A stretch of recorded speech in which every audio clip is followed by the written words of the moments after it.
химийн үйлдвэрийн эрчим хүчний нүүрсний төслийг шахмат төслөөр шал өөр юмтай холбож байгаад ийм том олон тэрбум төгрөгийн хохирол учруулсан этгээд нь зол жаргал байна гэж хэлээд тэрийг маш олон төлөвийн сүлжээгээр зохион байгуулалтаа цацж байна.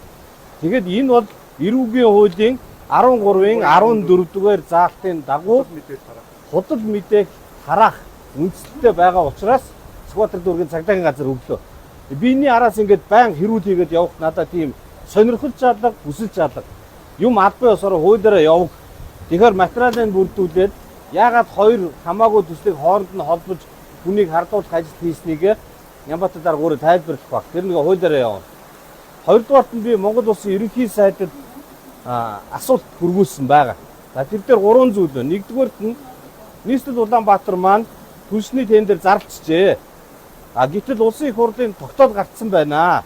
Утаа гаргадаг түлшин мөнгө гарахгүй гэд.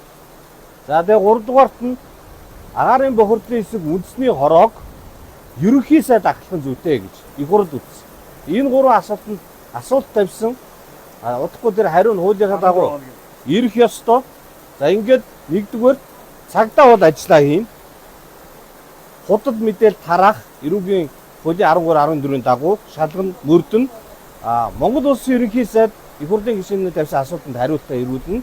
Өвлжтийн бэлтгэлийн хувьд бол энэ холбогдох байнгын ороод эх 7 хоног бас ярих байхаа.